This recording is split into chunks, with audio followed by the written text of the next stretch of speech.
morning, world. I am Judy, your web-based therapist, making therapy accessible and convenient for our clients in Florida and New York, and of course, sharing information worldwide. Today, I want to take a moment and talk about five journaling styles that I like. I don't know if I would say that they're my favorite journaling styles, but they're definitely five that I like, and five that I recommend to clients. I use journaling for myself for different reasons, and a lot of times for different reasons. Again, I sometimes recommend journaling to clients, so I'm going to share with you five that I like and often recommend. But before I get into that, I want to take a quick moment and say, if you are subscribed, thank you so much for being a part of our world of awesomeness. And if you're not yet subscribed, please take a moment and click the subscribe button below so you can join all this awesomeness. And remember to tick the bell so that you are notified when I post new videos so that you don't miss anything. And of course, if you'd like to purchase one or three of my books, there's also a link below that will take you to a site that shows you all your different options of places where you could get one or three of my books. Okay, so let's get back to it. First thing, if you are going to start journaling, it's important that you get a journal. Sometimes people try to journal using a device, some type of electronic device. It's not as cathartic. It's not as therapeutic as going through the process of just writing things down. And there are times when you need to journal, especially if you're doing evening journaling, where it's already time for you to start winding down and getting your brain away from electronics. So it's ideal to have a physical book. And I know sometimes it seems like they're expensive because there are places where you see them for $10, $20. But there are also books. I got this at an office supply store for, I believe it was like $5. And you can get them for cheaper or more expensive depending on what you want. I like the message on this. The world was hers for the taking. Even though I don't even use this as a journal, it's more of a note, more of a brain dump for me. But you can get a journal for whatever the price is. And I even got a pen. I invested in a pen to use with my journal, even though I don't use it as a journal. But okay, let's get started. The first one is brain dumping. Brain dumping is the process of pretty much going through and writing out all those thoughts, all those things that are in your head, all those things that are occupying mental space, and just purging and letting it out. Because and it helps a lot, especially for people who have trouble sleeping because you're staying awake with a million thoughts running through your head. People with ADHD often have that issue. Brain dumping. Write it down, because what happens is the thought, I'm not really picking on 5-year-olds. They're just great example, but thoughts are like 5-year-olds. Once they pop up, they will keep going and nagging at you until you acknowledge them.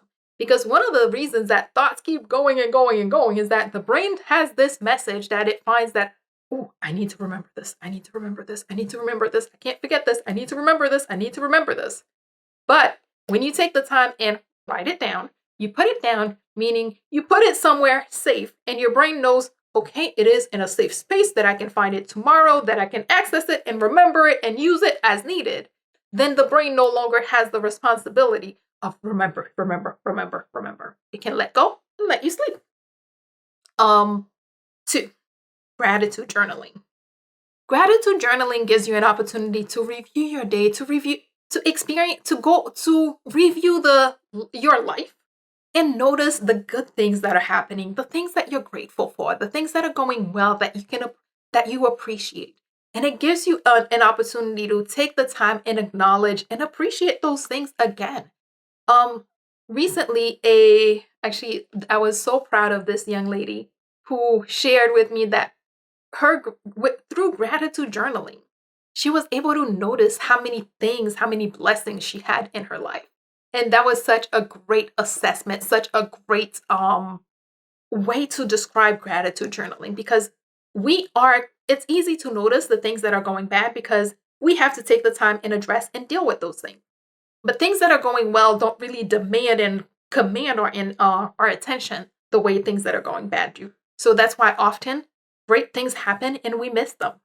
Gratitude journaling is another way for you to take the time and remember and acknowledge and notice all these things that are going so well. And another thing that it does is that it helps you attract more positivity, because the more grateful you are, the more things you have to be grateful for. The more grateful you are, the the more you work towards bringing more things into your present, into your life to be grateful. Because when you are grateful, when you are noticing that there are great things happening in your life, you're operating from a more positive mindset, as opposed to when you're operating in a negative mindset where you're not as happy, you're not excited, and you're more likely to make more mistakes, which could lead to, having more bad things happen. So gratitude journaling, it has a lot of value in a lot of ways, including, hey, helping you attract more things to be grateful about. 2, actually 3, celebration or pride journaling. My favorite question for this, what am I proud of? Sometimes we go through our days and things happen, and there are so many good things that happen and we don't even notice because we're so focused on, again, all the things that went wrong. And with people with ADHD especially, I like using this because there are so many different outlets, different opportunities, different places and people telling them, you did this wrong, you did that wrong, you didn't do this, you didn't finish that. It's a great way to take the time and realize how much you're accomplishing, to go through your day and realize, hey, out of the 99 million things on my list, I got most of them done. I got 98 million of them done. I got 99% of my schedule completed. I did 4 out of 5 things that I planned on doing, because our brains and our society has conditioned us to focus on the one thing that wasn't done. Celebration or pride journaling encourages you to focus on the things that you actually did get done. Yes, you will add that last one thing on your next day's schedule, but at least for today, you get to celebrate and be proud and be excited about the fact that you got 4 out of 5 done. So taking the time and just realizing how much you're contributing, how much you're doing, how much you're getting done, and just how well you're doing. 4, planning or scripting journaling. This is a way of getting clarity. This is the way of really parsing through the things that you want, parsing through just digging into the things the goals, the wants, the wishes that you believe you want, and just getting a little bit more clarity. I like to tell people, when you're doing something like that, put all the details in. It's not just that you want a car, you want a specific car, you want this model, you want this make, you want this year.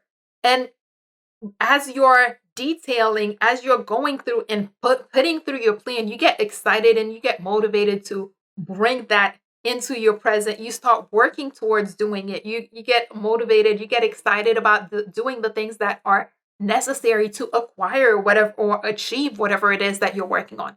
So making a detailed plan, putting in all the bells and whistles and all the specifics that are involved.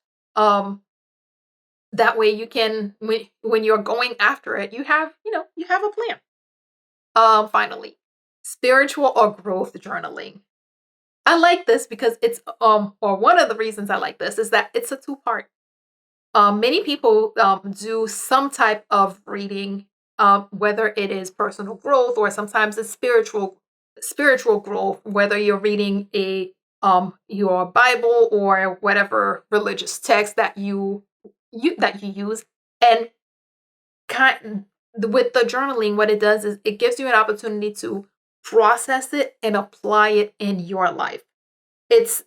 Not all of us go to have a discussion group that we can read a text and then discuss it with another person or a group. With this, you get the opportunity to, hey, okay, discuss it with your journaling and apply it. Maybe even create plans or find ways that you will apply it, or see ways that this applies in your life, and just kind of it helps you digest and process what it is that you're reading, whether it is religious text or personal development books or any type of items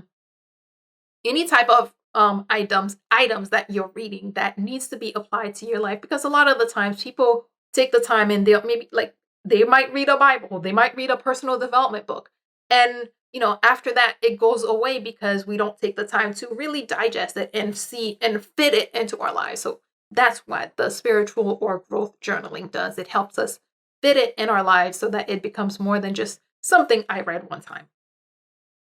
Quick recap.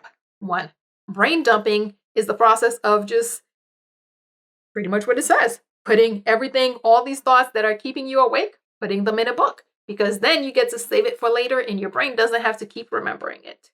2, gratitude journaling makes you take the time and acknowledge and notice and see and realize all the things that are going well in your life, so you can take the time and appreciate them and be grateful for them. And of course, the more grateful you are, the more you will find to be grateful for. 3, celebration and pride journaling. Taking the time to realize how much you're actually accomplishing, how much you're actually getting done, because, hey, society is not walking around giving us pats on the back for doing what we're supposed to do. So taking the time and realizing, hey, I'm kind of awesome. I'm doing a lot of stuff. 4, planning and scripting.